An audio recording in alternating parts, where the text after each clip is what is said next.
हरे कृष्णा राधे राधे हर हर महादेव। दोस्तों आप सभी का मेरे इस YouTube चैनल में हार्दिक स्वागत है।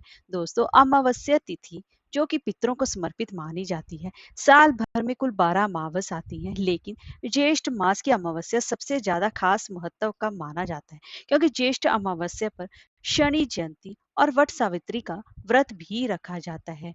शनि जयंती शनि देव के जन्म दिवस के रूप में मनाया जाता है और वट सावित्री का व्रत सुहागन महिलाएं अपने पति की लंबी आयु के लिए 24 घंटे निर्जला व्रत रखती हैं, जो कि सबसे कठिन व्रतों में से एक माना जाता है। ऐसे में एक ही दिन में शनि देव, पितर और शिव पार्वती का आशीर्वाद प्राप्त करने का ये इस दिन खास संयोग बनता है। ज्येष्ठ अमावस्या पर पवित्र नदियों में स्नान करने को सबसे ज्यादा खास महत्व माना जाता है।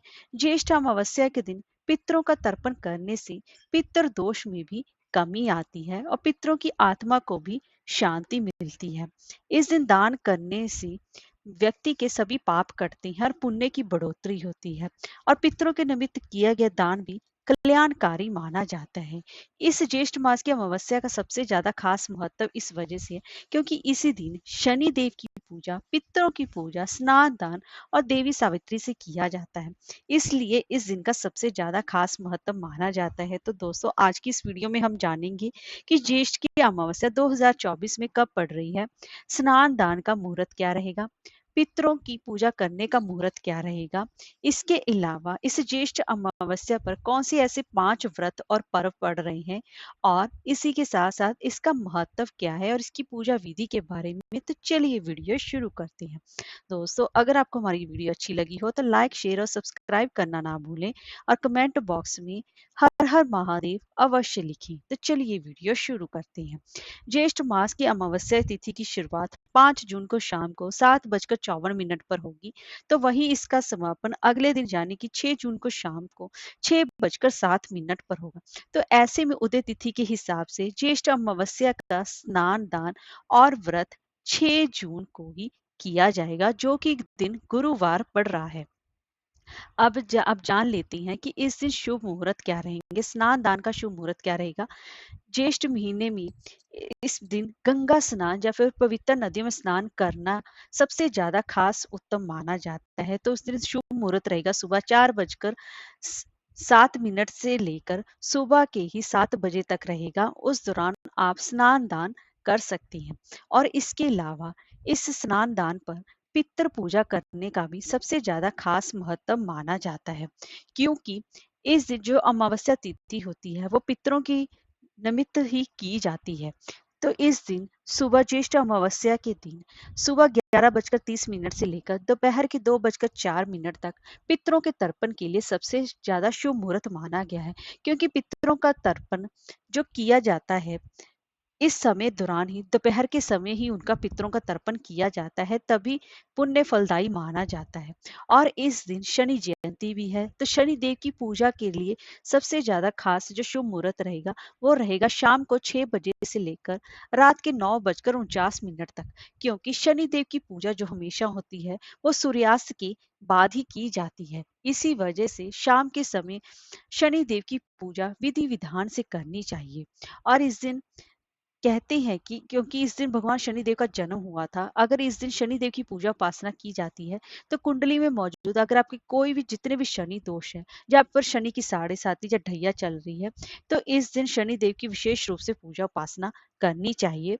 तो वह अपने भक्तों के सभी के वह कष्ट हरते हैं और पुण्य की बढ़ोतरी करवाते हैं। इसीलिए आज के दिन आपको शनि देव से निमित्त उनके रिलेटेड आपको चीजें दान करनी चाहिए, जैसे कि काले तिलों का दान, काले रंग के वस्त्रों का दान, जूतों का दान, चप्पल, छाता, काले चने, सरसों का तेल आदि का दान करना चाहिए।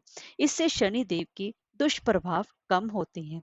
और इस ज्येष्ठ अमावस्या पर सुहागनों का यह पर्व बहुत ही ज्यादा खास माना जाता है, क्योंकि इस दिन ही माता सावित्री ने अपने पति सत्यवान के प्राण को यमराज से वो वापस लेकर आई थी। इसीलिए आज के दिन शिव पार्वती और बरगद के पेड़ की पूजा भी की जाती है। बरगद में त्रिदेव का वास माना गया है और इससे अखंड सौभाग्य की प्राप्ति होती है और पति की आयु भी लंबी होती है। और इस दिन 2 खास योग भी बन रहे हैं, जिसमें है शिव योग और धृति योग। इस दिन शिव योग शाम को 6:07 तक सुबह प्रातःकाल से लेकर शाम तक रहेगा और इस दौरान भगवान शिव की पूजा करना, रुद्र अभिषेक करने के लिए सबसे उत्तम माना गया है। और धृति योग जो कि सुबह प्रातःकाल से प्रारंभ होकर रात के 10:09 तक रहेगा। इसी वजह से इस योगों में पूजा उपासना करनी बेहद ही शुभ फलदायी मानी जाती है। इस दिन आपको पूजा विधि के लिए सुबह सबसे पहले आपको ब्रह्म मुहूर्त में जल्दी उठना चाहिए। उसके बाद आपको किसी पवित्र नदियों में स्नान करना चाहिए। अगर आप नहीं स्नान कर पा रहे हैं तो आप घर पर ही गंगा जल मिले युक्त पानी से स्नान करें और उसके बाद भगवान विष्णु जी की विशेष रूप से पूजा उपासना करें। पितरों के लिए भगवान विष्णु जी की विशेष रूप से पूजा उपासना की जाती है और उसके बाद भगवान शिव का रुद्राभिषेक या जलाभिषेक करें और उसके बाद बरगद के पेड़ की पूजा करें। और जो सुहागन महिलाएं हैं वो इस दिन अखंड सौभाग्य के लिए ये व्रत धारण करती हैं। और आज के दिन शनि जयंती भी मनाई जाती है। तो शनि देव के निमित्त शाम के समय उनको सरसों का तेल अवश्य ही चढ़ाएं और यथा संख्या दान भी करें। अपनी समर्था के हिसाब से आपको आज के दिन दान भी करना चाहिए। अब जान लेते हैं इस ज्येष्ठ अमावस्या की तिथि पर कौन से ऐसे 5 खास महापर्व भी बनने वाले हैं। तो सबसे पहला पर्व है शनि जयंती। सूर्य पुत्र शनि देव का जन्म इस ज्येष्ठ अमावस्या तिथि को ही हुआ था। तो इस वजह से इस ज्येष्ठ अमावस्या पर शनि जयंती मनाई जाती है और शनि महाराज की पूजा उपासना की जाती है। तो शनि देव को प्रसन्न करके आप अपनी कुंडली के सभी दोषों को दूर कर सकते हैं। और दूसरा जो पर्व मनाया जाता है ज्येष्ठ अमावस्या पर वो है वट सावित्री व्रत। यह अखंड सौभाग्य प्रदान करने वाला माना गया है। इस दिन सुहागन महिलाएं अपने पति की लंबी आयु के लिए व्रत रखती हैं और वट वृक्ष यानी बरगद के पेड़, सत्यवान और देवी सावित्री की पूजा उपासना बेहद ही अच्छे रूप से की जाती है और पूरे 24 घंटे निर्जला व्रत किया जाता है। और तीसरा पर्व है जो कि है ज्येष्ठ अमावस्या। इस दिन सुबह में स्नान और दान का सबसे ज्यादा खास महत्व माना जाता है और इसी की वजह से आज के दिन पितरों के लिए तर्पण, पिंड दान, श्राद्ध, पंच बलि आदि कर्म भी किए जाते हैं। इससे कि पितर खुश होकर आशीर्वाद देते हैं और पितर दोष से भी मुक्ति मिलती है। और चौथा जो पर्व ज्येष्ठ अमावस्या पर मनाया जाता है वो है रोहिणी व्रत। इस दिन ज्येष्ठ अमावस्या के दिन रोहिणी व्रत भी मनाया जा रहा है क्योंकि जैन धर्म से संबंधित महिलाएं इस दिन व्रत रखती हैं और यह व्रत 3, 5 या 7 साल तक करना होता है। उसके बाद इस व्रत का अध्यापन किया जाता है। यह भी व्रत पति की अच्छी सेहत, उसके दीर्घायु के लिए, उसकी लंबी उम्र के लिए ही किया जाता है रोहिणी व्रत। और पांचवा और आखिरी पर्व जो ज्येष्ठ अमावस्या पर मनाया जाएगा वह है गुरुवार के दिन गुरुवार व्रत। क्योंकि ये गुरुवार के दिन पड़ रहा है तो इस दिन भगवान विष्णु और माता लक्ष्मी जी की विशेष रूप से पूजा उपासना करनी चाहिए।